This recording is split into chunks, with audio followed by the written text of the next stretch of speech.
So, Vanessa, what's happening? Hey, Rollin, what's up? First of all, you're looking good. Hanging in there. So, tell Tony good job.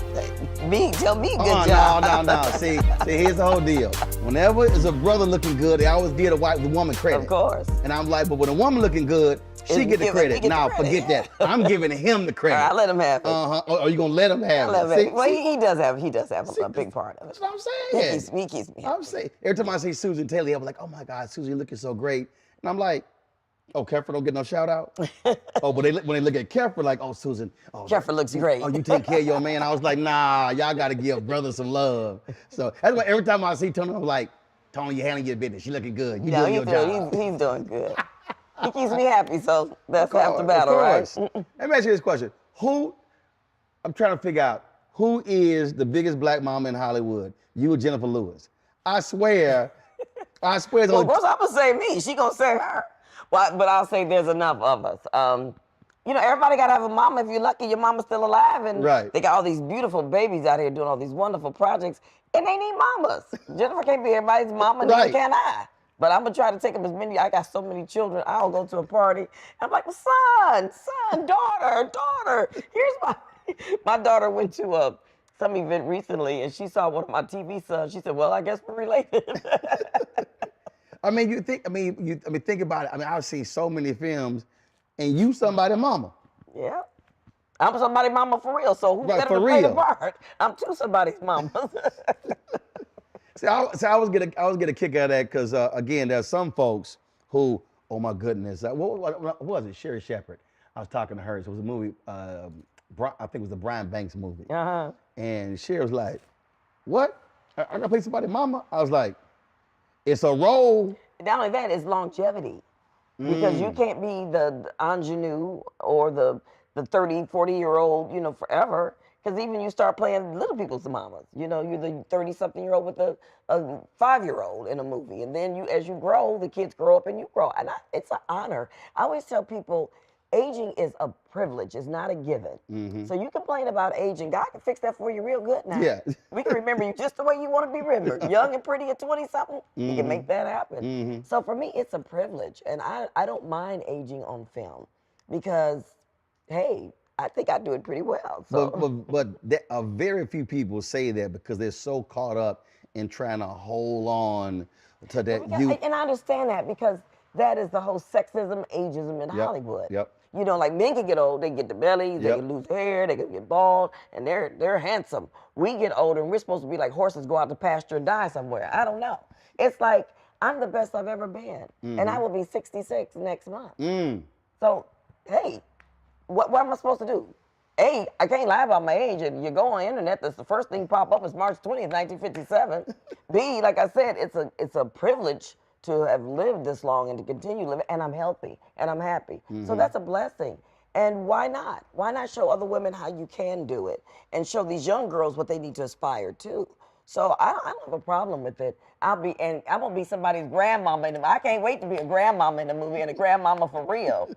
My baby girl got engaged. Yes, I saw. I saw the social media. See, the thing, I just think that when you talk about longevity, that's the piece a lot of people, to me, don't focus on. I mean, you can get it quick. It can be real fast. But the question is, do folks still remember? I mean, I was having that conversation, April of 2023, 10 years since I've been gone from CNN. And I tell people, my life didn't end, my career didn't end. You still keep on, you still keep building. And so many people, I think, get locked into not understanding the long game. If you're still in the game 20, 30, 40 years, you're winning. Yeah, and you got to be realistic about that. What does that mean? It means you're going to change. The world around you is going to change. You change with the world. You're not going to be, I'm not the same Vanessa that did come into America at 30, 30 years old when I did that? I'm not the same person. And what a blessing that I'm still in the game, that I'm working a lot. Well, that's a blessing. So it's nothing to shy away from, to be embarrassed about, and to, I love being Hollywood mothers. I'm gonna be the grandmama. I'll be the auntie. I got so many kids. auntie. I got kids at my phone number. They call me for advice. Right. I mentor so many young people. it's a blessing. I'm honored that people think that highly of me. It's funny you say that. I remember when uh, uh, Ava and Oprah were not happy when Oh, they were not happy with Auntie. folk were calling them auntie. They said, I'm not And your auntie. Stop right, calling me. and I had to laugh at that because so many people called me Unc. Right. And well, first for long as only women and children could call me Uncle Roro. But then it was like so many dudes like, yo, like we can't call you Uncle Roro. I was like, well, y'all come. And I was like, okay, fine. I remember I was having this conversation with his young brother, and they said, no, doc. He said, we watch you. He said, you like that crazy uncle everybody got in their family. And I tell folk that doesn't bother me. Yeah. It doesn't bother me because I know in our community it is a sign of respect. It's an endearment. It's a term of endearment. It's reverence. Yes. And the bottom line is you ain't 30. Yeah. So the deal is, I respect, I remember that when that came out, and I respect Oprah and Ava's position on not wanting to be called auntie. I get that, but it doesn't bother me either. And there's so many kids in this city, and they walked to me and said, you gonna be my auntie. You gonna be my auntie. And some kids have actually wiggled their way into my life because they were so determined to get to know me, and they really went out their way. And like you said, it's a term of endearment in our community. That's like your play cousin. Right. You play auntie. I had so many aunties growing up that my mother wasn't related to. My kids have so many aunties. Our family was huge. We had no room for play aunties. Well, my kids got play aunties. And when I say huge, like huge. My mom said it was 8 of them, 42 grandkids, I think 72 great and like 120 great. Oh, Lord. So we ain't had no room for play people. We ain't had no room for friends. No, wait, the whole town was your friend. We ain't had no room for friends. No, but the whole town was your family. Our whole church. Everybody in church was your cousin. No. That's just my grandmother and grandfather. We ain't talking about my grandmother and grandfather's brothers and sisters. Oh, Lord Jesus. No. You now go from that 200 to now 5. Oh, no, it's huge. That's what I'm saying. Everybody in town you was related to. They all, everybody, look, born and raised Catholic. They believed in procreation. I was Catholic, born and raised Catholic as well. But we have a smaller family. But like my girls have so many aunties in this city that literally have grown, they grew up knowing. And, so I think it's okay. And I think when you talked about your part about advice and counsel. It happens. I get the phone calls. Folks are going through contract issues, or they're going through relationship issues. I'm looking at switching jobs. There's always something, and they need somebody who they can call, who they can trust, who they can say, hey, let me run this by you. And then there's other cats who I know who do deals. They don't call anybody. And I go, why in the hell did you do that deal you didn't call? And I'm like, you could have got a better deal. And so I'm always trying to explain to them, you have to understand why information sharing is so important, and pick the phone up and don't do it after There's the nothing fact. wrong with asking. Nothing at all. I mean, even at our age, there's nothing wrong with it. If somebody is at a different position than you, that knows more information than you, I'll pick up the phone and ask them, what do you think about this? How should I do that? And sometimes they're young people younger than me. So I don't get caught up in their age. People can teach you something no matter what age they are. If they are better equipped at something than you are, just ask. It's okay. How has this Hollywood game changed? You talked about coming to America at 30, where you're now 66. I mean, clearly everything used to be just big screen, small screen. Now is big screen, smaller screen. Now it's, now it's just a whole different world. Well, it's changed a lot. And I'd be lying if I said it wasn't changing for the better, but I still think that there's some headway. We made some headway, but we still need to make more headway. Absolutely. But yeah, it absolutely. This whole streaming and the whole, all these different channels coming out, that has helped so much because now I'm seeing all of these beautiful Black children getting jobs immediately out of college or acting school, or, really having a career that's designed for them to succeed later on in their 20s. I'm getting ready to direct this movie for BET, and we start in a couple of weeks, so I've been casting and getting all these tapes. It's like, back when I was their age, that didn't happen. Right. It just didn't happen. And it's like, I was one of the few that was privileged to audition for a lot of things. I didn't get a lot of things, but there weren't a lot of things to get, but I was always in the mix. But there's so many different types now. I'm seeing all different types of guys and girls, sizes, colors, heights, weights, and that's great because that just didn't exist. Some of them still need to go to acting class, but that's okay. They start out, So it's changed a lot because we have so much more content. And even for like people like me. More platforms. Like I've been the female lead in a couple of series. I'm directing, the sisters that back then that were my age now, the Beverly Todds and all those back, when they were like my age, There was nothing. There was nothing. I mean, and a part came along every now and then. Right. So even though I was working, they were working less. Yep. Because they were older than me, So now that I'm the age of some women I knew back then, I'm still in the game.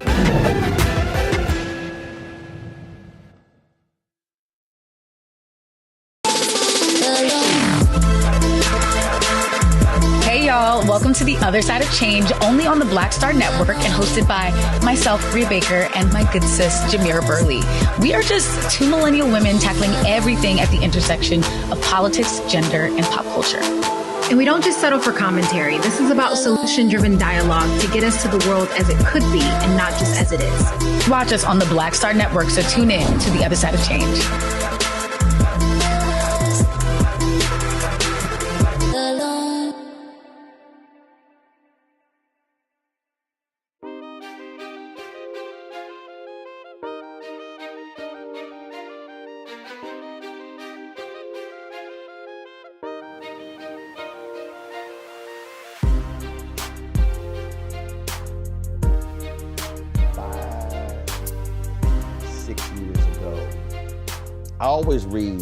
I'm always reading Deadline.com, The Wrap, Hollywood Reporter, Variety. I'm always reading that.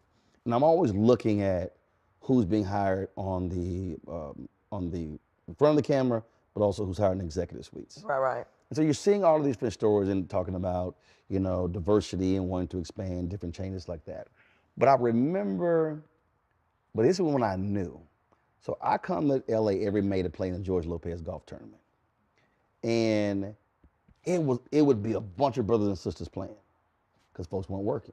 Right. So it was at least about 5 years ago. I'm like, okay, it's fewer cats. Probably 4 years ago, I was like, where about I'm talking about, it was like few. I'd be like, yo, I got this, I got that, I got this, got that. And I said, yo, this is how the game has changed. Because it was to the point where I think 1 year, it may have been only 3 cats who I normally saw, where before it might be 15, 20. And somebody said, man, where the brothers go? I said, they working. That's how I saw how things had changed, because the networks are being forced, because the viewership was saying, we can take our eyeballs elsewhere. They were being forced to cast Black actors and actresses and Latinos as well. And you saw how... And then it panned out to be a good thing.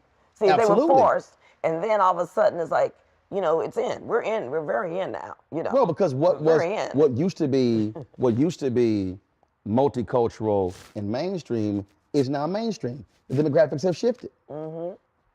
Absolutely. Yeah. So, it pays for them to do it, because that whole myth about movies overseas don't do well. That theory was blown out the water. It was all BS. Well, actually, it was blown out of the water with Django.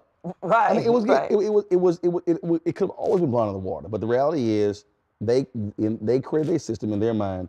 Oh, this doesn't work, which to me was always the dumbest thing in the world. When 2/3 of the world are people of color, it was always the dumbest thing to me. I was kind of like, Well, also, it was the audience they were going to. They were going to these specific audiences. Like you go to England, or you're looking at Brits who maybe aren't into the Black culture. So you're going to particular audiences, and they go, yeah, but you're not really making it mainstream. So. And then I was talking to Michael Jai White, and he was telling me, like, all of his martial arts movies, crazy in Russia, Ukraine, Romania.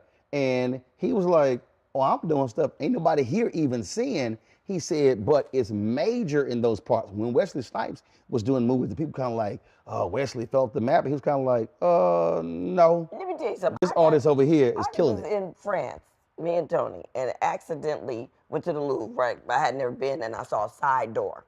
And we got off the little bus. I said, well, come on, Tony, let's go to the Louvre. I mean, I'm just like, let's go to the Louvre, right? We're here. This black girl is at the door with this white guy, the black African girl. And she says, oh my God, Vanessa Bell Calloway. And I'm like this, you know me? And come to find out we were at the wrong door. But she said, I'm gonna let you in, just go in here. But I was in Paris, France. And that shocked me. She knew my name, she knew me. She knew my movies. You know, so it's like, you just gotta, they say, build and they will come. Put it out there, people will find it. They will come. But the crazy thing is, black entertainers flourished in the 30s, 40s, and 50s in France, in England, in those places. Quincy Jones talked about playing there because he was not going to do the racism here. I remember years later, Kirk Whalum talked about the time he spent in France, Josephine Baker and others. Then you look at all of these British acts who just revered blues music, whether it was the Beatles and other groups. And so our culture was always exported. Again, but that's where white Hollywood, Charles Dutton used to, when I had him on my Washington Watch show on TV1, we were talking about Hollywood. He said, he's afraid, he said, so-called liberal Hollywood. No. He said, there are pockets of Hollywood that are liberal. That's true. He said, that's very true. He said, that is very true. That ain't Hollywood. That is very true. He said that there's rampant racism in Hollywood, and he said, and the system was always set up that way. He said, folks have better understand what the real deal is, and that was the piece. And for so many years, decades, it was just a caste system of freezing us out of the process. No, that is very true. That is, you look around, politics are interesting, and that's why I always stay away from politics when I go to work. I try to stay away from those conversations because you never know who's on what side of the coin. Because the folks you think are with you, they're not necessarily with you. And just because somebody may cut a check to the UNCF, don't mean they with you. Right, and you don't know where they're getting their money from. So very true.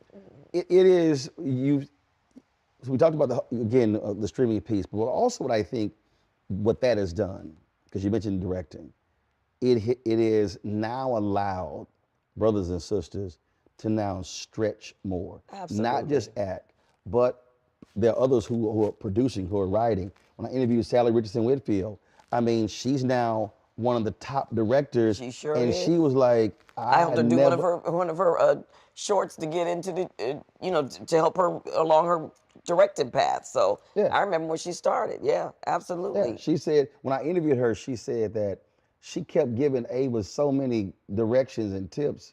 When they did I Will Follow, Ava was like, you a director, you don't even know it. And she said it was it. She had never thought about it. It was like, me, a director? And look at her now.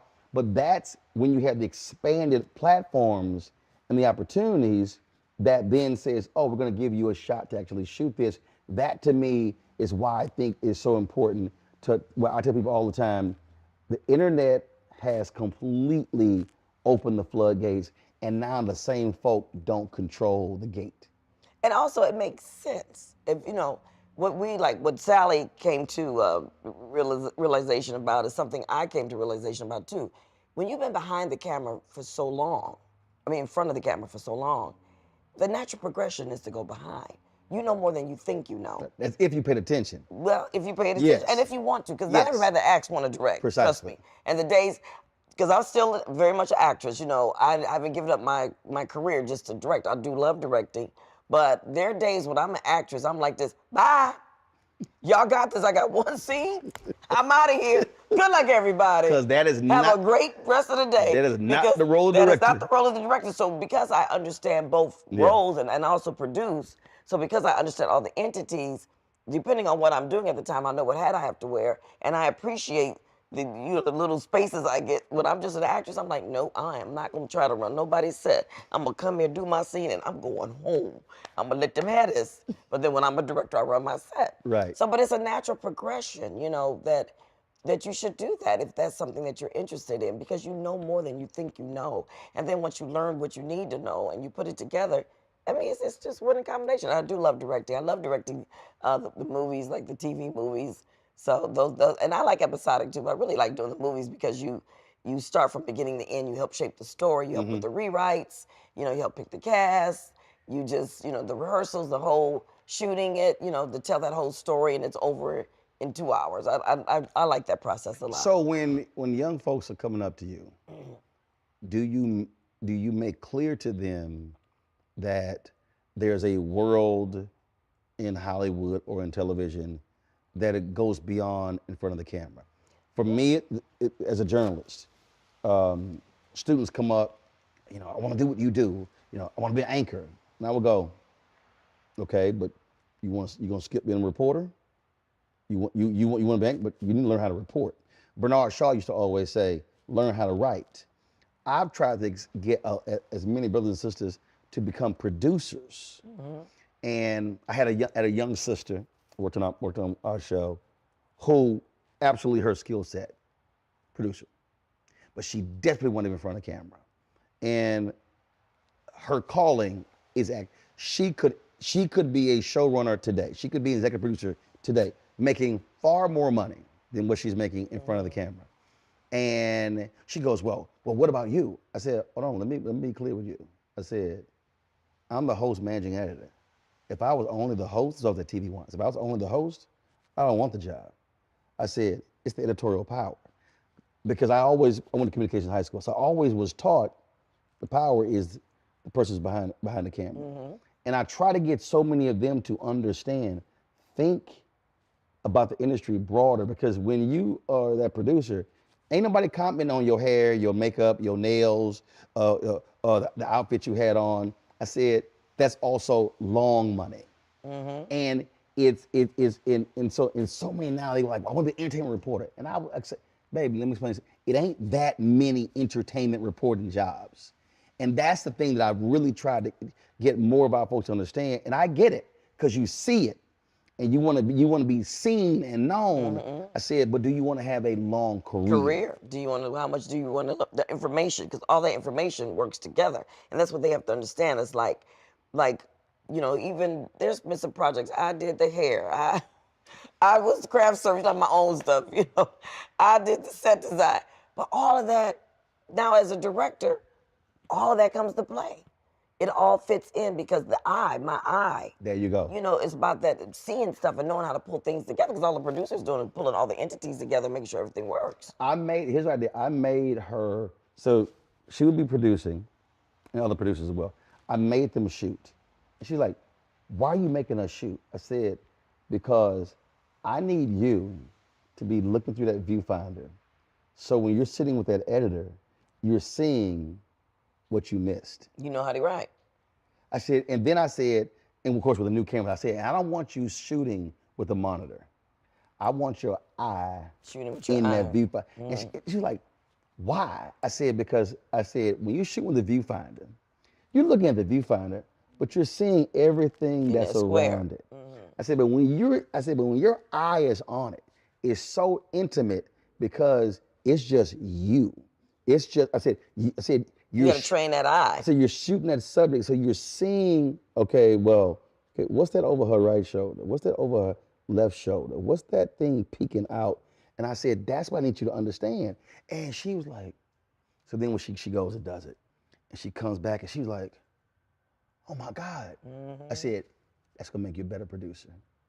She didn't want to shoot, but I needed her to understand. Because you gotta understand everybody's job. Like, what was it, Michael Eisner? He tells a story about how, I believe it was him, the Disney, you know, it was a Disney CEO, and he tells a story about how he started Disney as a page, and he did every single job before he became CEO. It's the same thing. The more jobs that you experience, the more jobs that you do. When you have to run a ship, you know what everything should look like. You know what every person should be doing. There you go. And you know how to fill in if something is shortcomings here. You know how to make it happen. And when somebody start lying to you, like, hold up. You know. No. You know everything. It's like, you know. So and it's not that you're an expert at it, but you have a working knowledge of it. How it should be. And then you're able to put it all together. Exactly. And say, all right, this is how I sort of want this to be. So you did that young lady a favor by teaching her that, because you really need to know everything. And that was, you know, and that was a piece. And it was, and it's so many folks, they fight it, they resist it.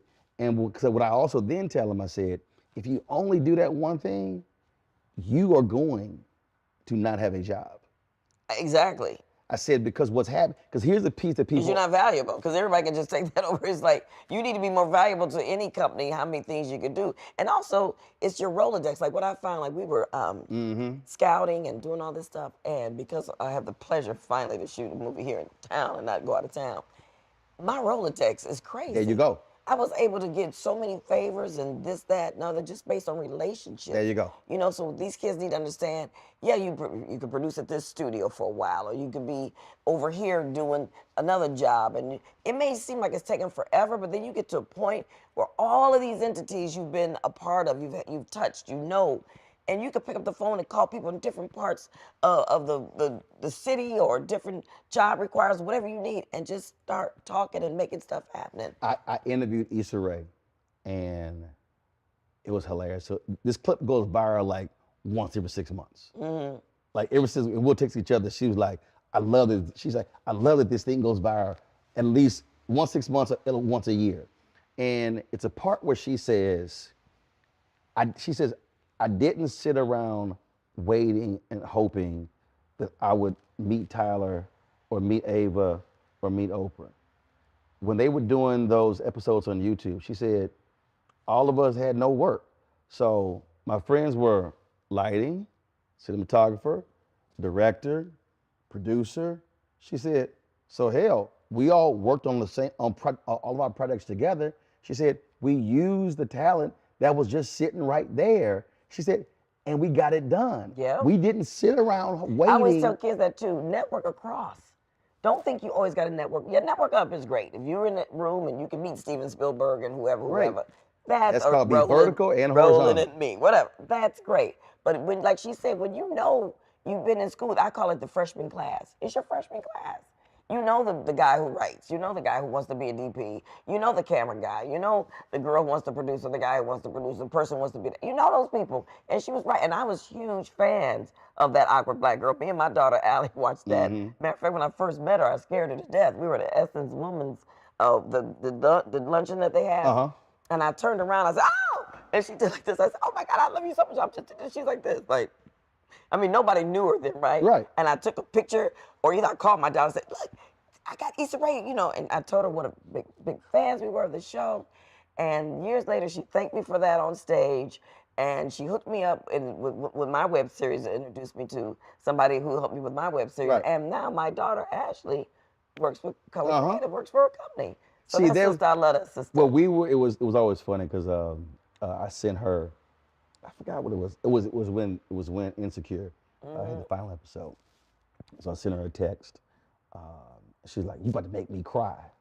I could tell I was so proud of her because there were things that I'm iterating with being on the panel, and she was also there, and it was sort of the same thing. You know, she wasn't on HBO. She didn't have a deal, but she was doing the web series. Was building her name. And so we would always just cross paths at different events.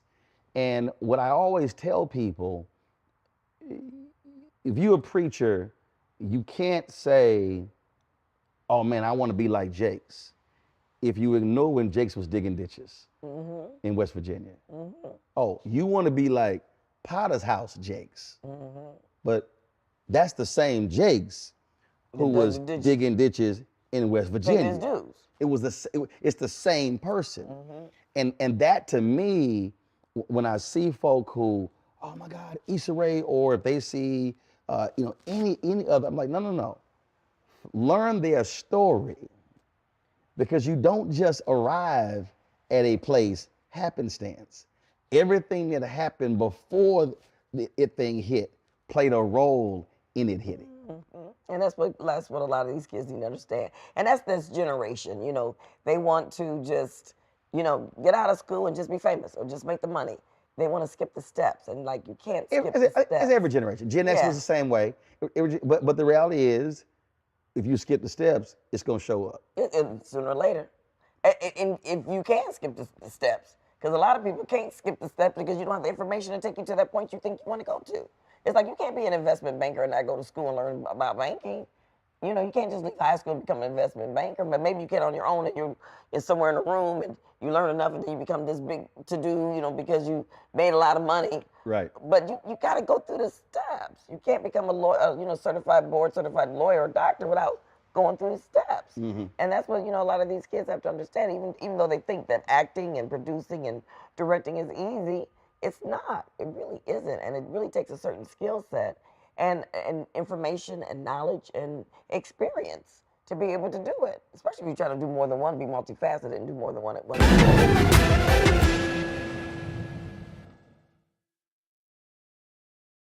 Hello, I'm Isaac Hayes III, founder and CEO of Fanbase. And right now we're accepting investors in our $17 million round to revolutionize the future of social media. Today, for just $399, you can own 60 shares of stock in Fanbase at $665 a share. Go to startengine.com/fanbase and invest today. While the big platforms have grown too massive and disconnected from their users, Fanbase is building a platform where creators and users truly come first. We've already raised $4.8 million from everyday investors who believe in this vision, and now you can join them. This is your chance to invest in a social media tech company with over 1 million users that is disrupting media by allowing anyone to reach all of their following and monetize their content from day one. The market is changing, big platforms are failing to serve their users, and Fanbase is stepping up to fill the gap. Don't wait until it's too late. Invest now. Invest for yourself and your future. Go to startengine.com/fanbase and own the future of social media.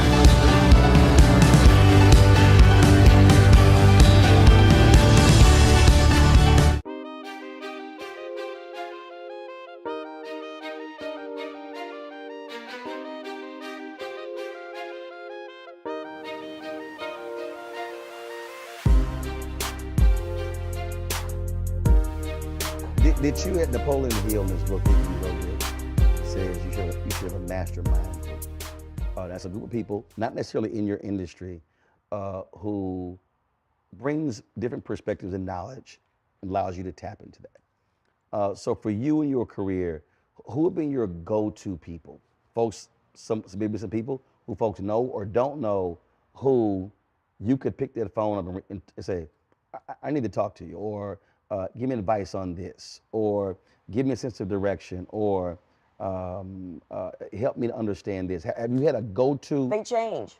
They've changed constantly. I do have those people, but they've changed. Right. And you know, right now I'm working with this sister who I have so much respect for, Tressa Smallwood out of, Tressa's a bad sister in her Megamind company, and I've done work with her, and I'm producing a Wicked City that I also starred in, and I'm going to direct the movie, Black Girl Erupted for BET, that's her production company. Tremendous amount of knowledge. Self-taught, taught herself in 6 years. The catalog she has of movies that she did in 6 years, so proud of her. And so great to, you know, happy to be working with her. So right now, that's somebody, she's younger than me, but it's like, girl, what we doing? How to do that? She's like, girl, that's what we got to do. Okay. I don't have any shame in that. Right. You know, just because I might be older than somebody. There's a lot of people that I respect that I'll pick up the phone. Like when I'm directing, Ken Whittingham is somebody I'll call. My brother, I'm like, Ken, I need some advice. How would you shoot this?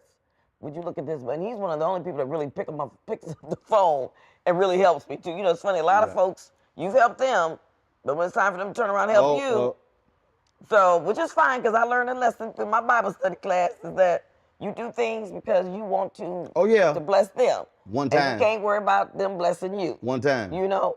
But that is one of the only people that I could call and say, hey, read this scene, help me, how would you shoot this? What should I do? He actually, a movie I directed, he actually looked at it, sat down with me, and we went over notes, and he said, well, what happened? That's all I asked. Right. And because he knows if he needs me to work for $5.99, he can say, Vanessa, I got $5.99, and I need you to come do this part. You know, unless I am on the other side of the world, can't make it, he knows I'll do it. Right. So there's a lot of different people I go to, and I just think, how great is it that we have these people that we can go to, you know, that people are working and recreating themselves, you know, and just the knowledge and teaching themselves and just redefining who they are and what they do. So, yeah, I'm pretty lucky. See, when I say that one time, I've helped a lot of folk, and it's kind of like, oh, you forgot my name? Yeah, that's Then, it. then I go, That happens. all right. But you know what? Like I said, I've Ain't- learned you do it ain't- because you want to see No. them succeed. No, you do. Leave it alone. Here's my whole deal. You do someone a favor, you help them out, but I remember how you acted. I don't forget. I don't forget. Like if you all of a sudden start flaking, I go, okay. So when you try to call that second time, it ain't like I forgot what you just did. Right. You know, that's my deal. Like, you know, it's like as I tell him, I said at a past, he said, I might be saved, but I ain't blind. Right. Right. Because some folk will play that game where they see it as a one-way street, as opposed to, hey, who actually had my back? I remember. So I had written a column, or I given an interview, and there was all this drama with the King children. Not the King, of course, got King's children. And it was the 50th anniversary of the Million Man March. Excuse me, 50th anniversary of the March on Washington. And MLK III, he saw me, you know, he was like, man, if y'all could just walk a day in our shoes. He said that. So then when I saw Bernice, and she was like, brother, I still love you, but y'all don't understand, the stuff y'all say. I said, Bernice, let me explain something. You said, so you see all these people here? Everybody here know I will whoop their ass if need to. I said, I will say what needs to be said. I said, that's gonna come a day when you gonna want me to whoop somebody's ass for you. There's gonna come a day. I said, trust me. This was a Saturday, Vanessa. Sharpton had it was two events. Sharpton had a march on Saturday, and then it was the official one on Monday that Obama spoke at. Mm-hmm. This is Saturday we had the conversation. Monday, her brothers filed a lawsuit against her to get her fired from the King Center. Oh, I it was like remember remember the conversation we had? You gonna need somebody to whoop somebody's ass for you? I said, it came sooner than you thought, huh, Bernice? And it was, so she just sort of started laughing. But it was just one of those things that when you talk about doing somebody a favor, she thought, oh man, you being too hard on us. I was like, no, it's gonna come a day you gonna want me on your side to smack somebody for you. Mm-hmm. She didn't realize it came 3 days later when I had to publicly smack her brothers for the lawsuit. But I tell folk just all the time, when somebody does something for you, I tell them it is important for you to remember. Yes. And for you to also pay it forward because you didn't get there because of you. And it doesn't, and when I say that, I mean, it's not like they're gonna come back and give me something. Right. Because what I realized too is like, by me blessing somebody with a favor, be it my presence or something I have or some knowledge, whatever, I get blessed because of the things that come to me in other directions. So that's fine. But like you said, it's just along the way. If you ever see something that you could bless me with because I really blessed you, and I'm not talking about little favors. I'm talking about some of the bigger favors. Absolutely. I'm not talking about the little bitty stuff. Then, like you said, just don't forget because we all need a little blessing every now and again. Absolutely. I mean, but that is. Look, I just believe that when you are in a position where you can help someone else who's helped you, yeah, absolutely. It was a sister who's an actress, and I said, I had done these interviews for my show, let's do it. She was like, me? I said, yeah. I was like, why not? And she said, well, I got several things I'm working on. I said, fine. Let me know when those things happen. We'll have you on the show. That ain't killing me. Right. That's easy for you to do. It's easy, but it's not like, oh my God, no, I can't. I'm like, no. I was like, not a problem. Let me know, and sure, can have you on the show. We can send something out. We can promote it. I've done that where someone will, hey Roland, can you post this here? Sure, no problem. Then you had those folk who asked you 7-8 times, can you post it? I'm like, look. And then ain't never asked, hey, can I help you? Ronaldo Glover was a frat brother of mine, met him in Chicago. Did not know him long, he died of pancreatic cancer when I ran Chicago Defender. And this is what he would always say. He would always say, no, how can I be of assistance? Oh. He would always, he told me that when the mayor, he was the chairman of the City College of Chicago, chair of the board. He was being replaced by the mayor. goes to the meeting knowing he's getting fired. Right. He's getting replaced. And said the same thing. How can I be of assistance? And they were sort of like, but that was Ray's just deal. that's what he was. His whole deal was, how can I be of assistance? If he said, Roland, if you ever go to China, you let me know if you got any issues. I got significant relationships in China. It was just, I was like, oh, okay. But, I know people like that, and I'm gonna say, in all fairness, I gotta say, some of the biggest blessings I've had were with people that I did favors for. When I talk about getting $5.99, that's always my joke. And they literally turned around to, well, saints and sinners. Swirl, down at Eric, and Yep. I did stuff for them for $2.99 in the corner in the back in North Carolina, standing in that corner with five monologues, Had to ride the horse in the donkey back to LA type of job. Right. But because I believed in the brothers. That's right. And then when the time came for saints and sinners, it was like, it wasn't even you want it, it's yours. And the same thing with Black Hamptons, with Tridestin, with Indy and Trey. Same thing. I done stuff for them, and Carl Weber run up and down the street, changing in the bathroom, whatever it needed. I say, y'all got it. Y'all family believe you. See, but that's where I tell folks, one, you don't know where they're going. Right. You just believe it. And it's if interesting. you believe like in I believe in Tressa. I just always believed in her. And there's just certain people you meet, and it's like to be a part of their world. You connect. You meet, you connect, and it's like, it's God talking to you. He's like, you know what? It's not about the money. That's right. It's not about the money. It's about the relationship. It's about the relationship. And because when they grew, I grew. That's what I'm saying. That's it. They allowed me to grow with them in ways that other people weren't giving me the opportunities. With Swirl, that's when I started directing. And that's when I became the number one on the call sheet with Black, first, for me was first time being a Black female lead. Yep. Same thing with Black Hamptons, being a Black female lead, and just all the stuff that comes with it. So it's like I gave to them, they give back to me. Right. So I gotta clear that up, because I don't want it to seem like nobody's ever, reached absolutely. back. But there are, some people who I'm like this. Oh no, it's called you gonna get the side eye. It's like you gonna get you gonna get the side eye. Oh, absolutely.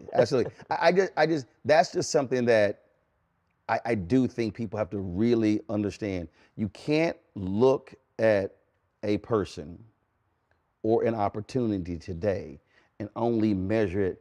Nah, man, I ain't doing that. I ain't doing that. No, you cannot. You'll miss out on so many blessings. Oh my God. And if I tell any of these young people, it's like, and especially listen to your soul. Your spirit would tell you when you're aligned with the right people. Yeah. Your spirit would tell you that. And I always say, if I only did jobs for money, I would have no resume. I would have no resume, because and then when I get with the big studios, I'm like, okay, I'm gonna make y'all pay me what I couldn't get from Homeboy over here. Yes. Y'all got to give me a little extra, because the job I did before, they didn't have no money. But how wonderful is it when you go to work and you have such a great time, you love being with the people, but more importantly, I love it when I go and I'm appreciated. And I go on set, I'm directing or producing or both, or as the actress, and now they gave me $5.99, and that's the best they had. But they appreciate me being there. They value me, and that's what I love. But you also know they ain't trying to play you. Ain't right. Because there's some folk will try to trying to play you. But I know them. Listen, all I got is $5.99. You like, your ass got $10.99. You got $10.99. Like, like you just trying to play me. Right. But I think you said it best when you said your spirit picks up on it, because there are people who I come in contact with. It's like, no, I'm good. I ain't trying to. No, I ain't trying to be around you. And it's and folks kind of like, oh, you like? No, I'm just. Because you feel it. I always tell my girls that it's just that little voice inside you. You can call it God, you can call it just whatever you want to call it, But if my head cocks to the side, or if for 1 minute I think, Vanessa, no, that's the world. That's God telling me, don't do it. Always know that little voice is the first thing to guide you, and it's telling you the truth. It's telling you to lead a party. Mine ain't no little voice. Hell no. Yours is screaming from mine be hollering like, leave. This is turn around and run. I ain't lying. This happened. This is when I say this. I'm in Atlanta. I was working on a project with major broadcasting cable network. So we're sitting in this guy's apartment, Four Seasons in Atlanta. And so he's behind a bar, It's a guy with a law firm sitting on the table. They were trying to do a deal with one of his LLCs, penny stocks, and try to do a publicly traded offering sort of stuff. And I'm sitting there, no lie. All of a sudden, pain comes across my entire body. I'm talking about head to toe. I can't move. I said, You talking to the devil? no, I was like, I'm sitting there, am I having a stroke? Am I having this is 23 years ago. So I'm 32. I can't move. I'm talking about I can't move. And this is what I hear. I need you to leave. I need you to leave. You just heard this in your... No, this is, I need you to leave. And I'm like, so I try to get up. My entire body is racked with, I'm like pain, like I could barely move. I get up, guys, I gotta go. I'm talking about, I'm moving, like, this is how I'm moving to the door. I can barely walk. This is how I walk down the hallway to the elevator, go downstairs, get a valet my slip to drive back to my hotel. I'm in pain. I'm behind the wheel. I'm in pain. It's continuing. I get to the hotel, walk into my hotel, open your Bible. Now, mind you, again, I'm born and raised Catholic. We don't even know how many books in the Bible. They don't teach you none of that. Right. Straight up, open. This is not bookmarked. This ain't not. Open straight to Psalm 1:1. The godly do not walk in the counsel of the wicked. And then I hear, I could not have you in that room with what was going down. Okay, cool. Pain goes away. Ain't that something? I believe it. What? Next day we had lunch. 4 of us, we sitting there, Chinese restaurant, we talking. One of the sisters mentions the name of the brother who's and the a pain came back. Oh, the pain came back.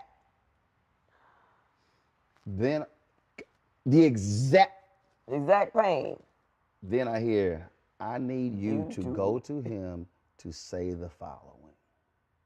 And until you do, the pain will not leave.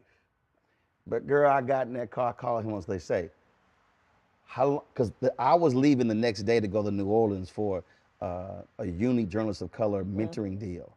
I was not trying to be in pain in New Orleans. Vanessa, I called him, what time are you gonna be at your place? Made my way to his place, told him what God told me to tell him, and left. I never had that pain again.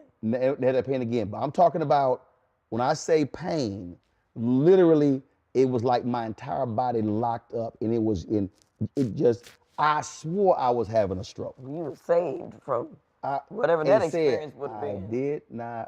You could not be in that room. So there are people who I have, and my grandfather had multiple spiritual gifts. There are people who I have come into contact with where there were deals, and I said, absolutely not. Because the spirit wasn't right. You felt the energy. Oh, absolutely. And you listened. Absolutely. It's kind of like. I believe that. Totally believe that. You know, you just do. You know. And the bad part when you don't listen to it. I tell people, you can ignore it. I have it has happened to me where it saved me. Where something said, Vanessa, don't do that. Don't do it. And I didn't do it. And several days later, it's like, thank God I didn't do it. And the voice told me not to do it. And had I not listened to the voice, this is the situation I would have been in. It's happened to me several times. So I totally believe in that. And I tell my girls all the time, if you walk like a duck, if you sound like a duck, if you look like a duck, it's a duck. And listen to that voice because it will tell you. Oh, it's a thief. It's a hood. Turn around and get the hell out. Yeah. And it's always amazing to me when I talk to people who made the other choice, and they go, man, what was I thinking? What was because they were told they knew they were going against it. Yeah. You know, There's signs too. There's just so many signs to me when you know that it's right. Like, I'm just giving you this quick example. This is why I know, like, my daughter's getting married, right? And 2 weeks ago, today, he did the proposal.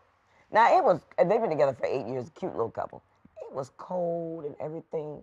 That Thursday and Friday was warm. That Friday, it was a beautiful day. I mean, the way he did the proposal, the next day, the weather plummeted, and it's been horrible ever since. Could you imagine that was like 2 weeks ago today? Right. It's like right now was Right. this Friday, you know? So I said, little signs like that mean something to me. I'm like, that's when you know it's right. When little things happen that just make everything so much easier, and it just fits without being forced. And see see when you make the wrong decision, your career can be altered. Your Totally. life can be altered. I mean, I was speaking at, I think it was at Bethune-Cookman. I was speaking. It was a brother, and this dude was headed for major Division I scholarships, and he was walking to his girlfriend's house, and it was only three blocks or so, and these cats rolled up. So, man, we'll give you a ride over there, and he said don't get in that car. And he did. Don't get in that car. Don't get in that car. It would tip. Don't get in that car. And he said it was 3 blocks. And he got in that car, and they got pulled over. That led him to go to prison. He didn't know what they were carrying in that car. He said, I was headed. He said, I was headed to the pros. I was headed to make scholarship. He said, and the voice told him not to get in that car. He said, you got to trust he that. said it was 3 blocks. He said, I could have walked 3 blocks. He said, but I was like, man, okay, fine, I'll do the ride. And he said, completely altered his But life. that's also a lesson in letting people pressure you or talk you out of what you need to do. See, the pressure too. It's like, no, like you said, like you told the guy, you knew, let me get up and walk. Now that other voice could have said, be quiet, it's gonna be fine. Right. I gotta make this money. This deal's gonna go through. Right. Sit here, it's gonna all work out. And you don't know what could have happened. Oh, yeah. So that you gotta know that too. It's like, don't be pressured. If you believe in yourself and you believe in the road you've chosen, and you believe in your project or whatever it is you're doing, and hands down you are doing the right thing at the right time, you gotta stick to that and see it out. Even if there's a bump, or even if there's, it may like get a little weary, like, am I doing the right thing? But then you say, no, you're doing the right thing. It's just a little bump. You gotta believe that. You gotta keep going, because people will try to take you off your course. See, that young man, unfortunately, he let those people take him off his course when he knew they should not be doing it. And we all face that.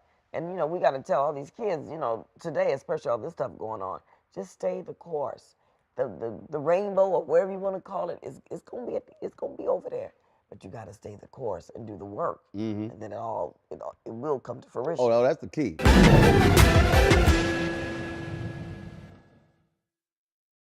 But we begin tonight with the people who are really running the country right now. Now, Trump is often wrong and misleading about a lot of things, but especially about history. Donald Trump falling in line with President Elon Musk. In the wake of the unsettling news that MSNBC has canceled Joy Ann Reid's primetime show, The Readout, Roland Martin and the Black Star Network would like to extend an invitation to all of the fans of Joy Ann Reid's MSNBC show to join us every night to watch Roland Martin Unfiltered, streaming on the Black Star Network for news, discussion of the issues that matter to you, and the latest updates on the twice impeached, criminally convicted felon-in-chief Donald Trump and his unprecedented assault on democracy, as well as co-president Elon Musk's takeover of the federal government. The Black Star Network stands with Joy Ann Reid and all folks who understand the power of Black voices in media. We must come together and never forget that information is power. Be sure to watch Roland Martin Unfiltered weeknights, 6 p.m. Eastern at youtube.com/Roland S. Martin, or download the Black Star Network app.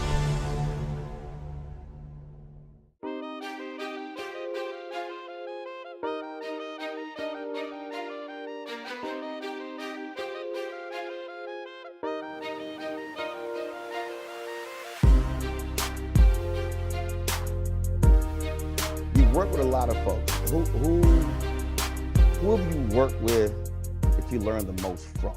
That's a very good question. Wow. Just being in a presence, watching them, seeing how they moved and flowed. That's a very and good just question. I wish I had somebody on the tip of my tongue right now. Wow. Trying to think recently. I think that the thing I've learned mostly is not the actors, because I'm in a different mindset. It's like just watching producers. Like I just finished this Vince Staples show. Vince Staples has just finished his show, playing his mother, and watching those young producers on set. I was learning from watching them. I was learning from watching Vince, because he's running his stuff, baby. I had to pull him aside and tell him how proud I was of him, because he realizes his name is on the show, and he is involved, and he's writing some of the episodes, and he is involved in every little thing. He's just not that person sitting back being the star. And so, yeah, I have to say just recently, because I just finished Wrapped with them, I learned a lot just being on that set with, and young people, all young people, younger than me, some very young, some could be my kids, and some could be my nephews. Because with them old fools, I ain't gonna claim that gave birth to some of them old people. But no, that's a very good question. But I think I learn now more from when I'm working with directors. As an actress, I watch them, or when I'm working with producers, I watch how they're, pulling all their stuff together. Because a lot of times, when I'm working on a set, especially when I'm working with a younger group of people, because I never mess with another director's set.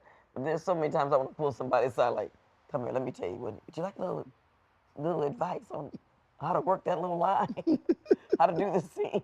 I'm gonna let the director tell you. Yeah, that's a very good question, though. But I always try to pay attention to everything that's going on around me when I work. You did a reshoot of the Coming to a Scene. Coming to America. Coming to America, and so many folks were just loving it.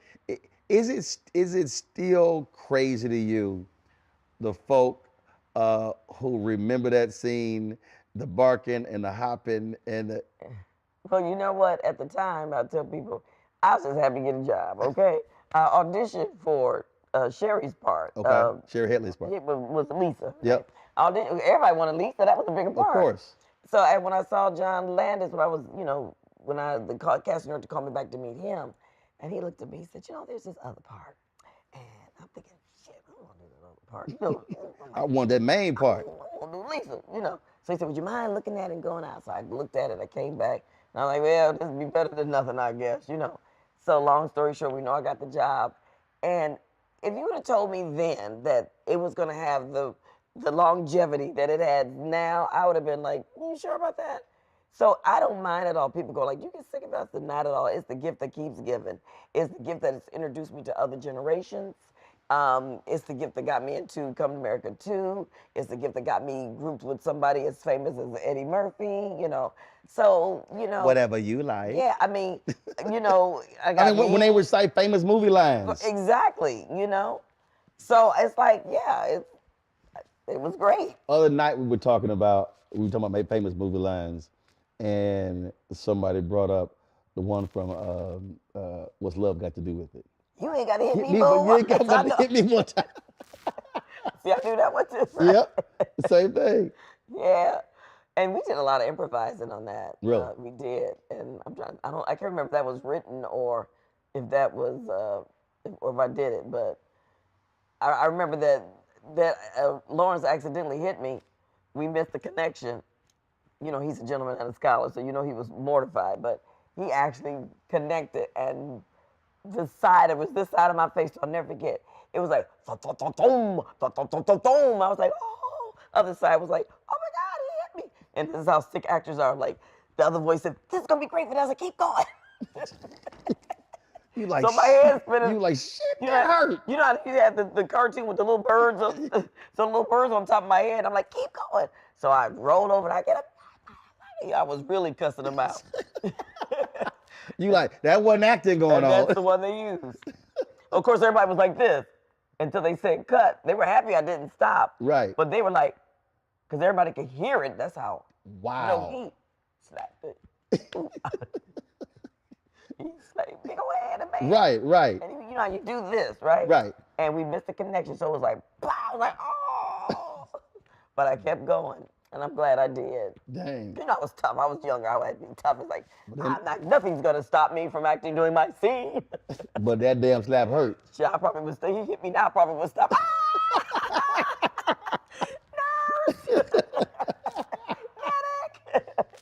No! What would you say was the most fun you had with the Oh my role? God, now that's easy.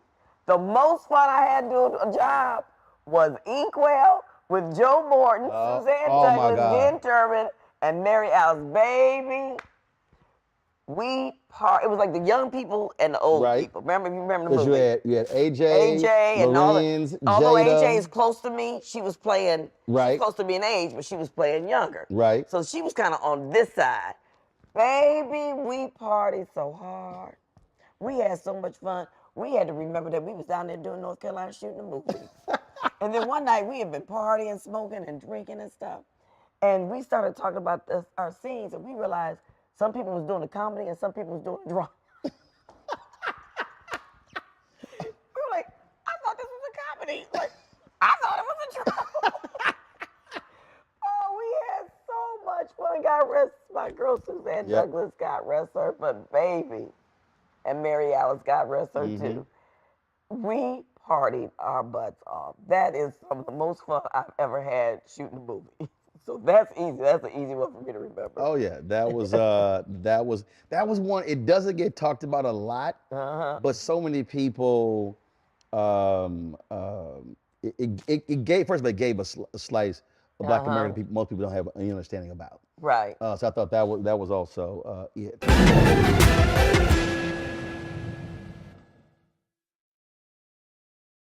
What's up, y'all? Look, Fanbase is more than a platform. It's a movement to empower creators, offering a unique opportunity for everyday people to invest in Black-owned tech, infrastructure, and help shape the future of social media.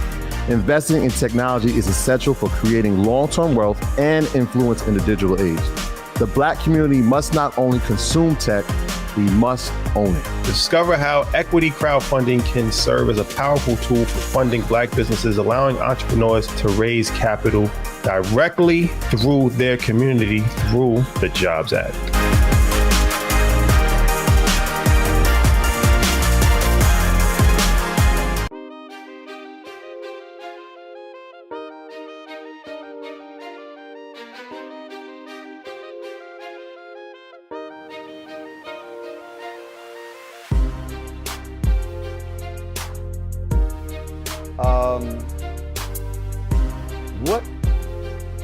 What have you not done that you absolutely want to do? Oh God, there's a lot. There's a lot. What I really want to do right now, I want to direct a real good indie movie. I want a really good script, though, a real good gritty script that's really character driven, about real people, natural people, not just like family oriented. That, there's a conflict in the family that needs resolution and different storylines going on. That's something I haven't done that I really want to do. And acting wise, I want to do like a remake. Like I would love to do a Black remake of what was it? Oh God, I can't think of the name of the movie all of a sudden.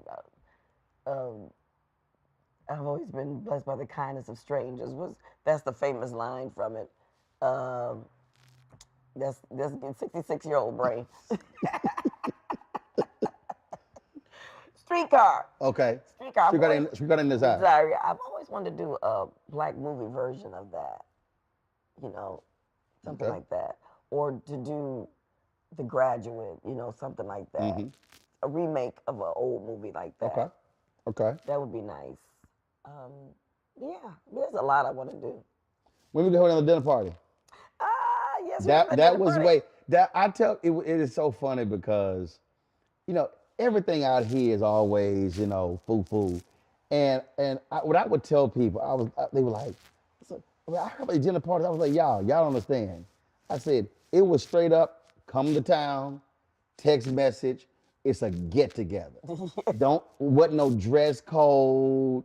And I tell people all the time that what I loved about it was because you had Bill Duke, Ray J, and Ray J's mom and dad out there playing bid whist. Right. And then you had folk on the inside. And it was just all of these for me, it was like growing up like I grew up in Houston, when you have family get-togethers. And what kills me, folks were like, man, we got to do this again. I was like, oh, y'all live here. I'm the one who don't live here. They were like, well, you the one who connect folks. I was like, Well, Yeah. you let me know when you come in town, get enough notice, honey. That's easy. I love dinner parties. First of all, you know I'm a home chef. That's the thing I love, and I Right. love setting a beautiful table. And I'll have a little bigger budget this time. Yeah, but I love. Vanessa was like, how much you got? I was like, hey, I Vanessa, made it look, work though. Come look, on now. yeah, you did.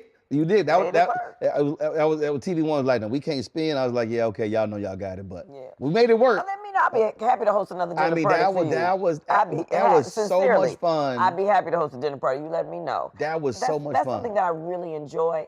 I enjoy that more than Didn't going. you have a dinner party show? Yes, well, yeah. yeah. And the company of friends. And you Yeah. can still get it at VanessaBellCalloway.com and in the company of friends.tv. Shameless plug. But no, I love dinner parties because to me, it's just so much more intimate and fun than going to a restaurant. Right. You know, you can stay there Yep. forever. And we entertain quite a lot, Tony and I. And everybody who's been in my house, they know if I invite you to dinner, then you know it's gonna be a good dinner but party. also y'all have an entertaining house. Yeah, Because you do. got the indoors, Ooh, the but wait till you outdoors. see the honey, I done hooked up that outdoors. Oh. For Tony's birthday last year, I made him a man cave, a little cigar thing. But now he had heart surgery, can't smoke cigars anymore. But that's okay. Well, first of all, I'm allergic to smoke, so cool. No, but it's it's Right. like a cabana. I got you. But it's a man cave, it's for. Wow. But it's beautiful. I mean, I made a high-end one, and we have this huge big fire. It's just nice. All right. Well, next time I come. Oh, no. We gonna do that. We gonna do that. Yes, and it we was so fun. I was talking somewhere, and this person's like, "Oh my God, that sounds great." And they were like, no one texts me. See, and I always get off it like, that was Rollin's list. I ain't had nothing to do with that. That was Rollin. That was Rollin's list. Why they get invited? You like, oh, that was Rollin. That was Rollin. Put that on me. We put the blame back and forth on each other. Ain't no problem. No, there was one person. I was like, I don't know who it was. I wouldn't take a number. He's like, you wasn't invited. He was like, he was like, wait a minute. I said it was straight text message. I would hit cats. It was like, yo, we meeting at Vanessa's house. Here the address. Here the time. I like it like that, don't you? And people know that you can come to my house in your sweatsuit, but my tables are gonna be gorgeous. Oh yeah. You don't have to dress up for my house. You get it laid. But my tables. But that's they why I gonna was be trying to gorgeous. get them to understand. Like, y'all, this ain't we invite 3 months out. I was like, listen, I roll in town. It's like, if you here, great. If you're not, I'm moving on to the it's next all person. good. And it's like, we're good. We'll catch you next time. Right. But oh my God, I have not done one because Ralph Farquhar and his wife hosted one. Oh yeah. D'Angela Proctor, we did a potluck at hers. Folk brought food. It was crazy. And then she ain't have a dog on stereo. So me and Mario Van Peebles trying to go find a Radio Shack to have some cables to plug up to the iPod, to her TV, to play the music. Girl, this pre-Spotify and all this sort of stuff. Like, I'm going through her son's gaming stuff, looking for the right cables and stuff. And I was like, I know what I'm doing, don't worry about it. We went to a Radio Shack, it was closed. So I gotta do one. I gotta do another. Those are fun though. Those are a lot of fun. Yeah. Let me know. All right. Put me down. Well, that was good to see you. Good to see I appreciate it. Thank you for having me by just to catch up. That's how we do it. That's how we do. All right. Always appreciate it. Take care.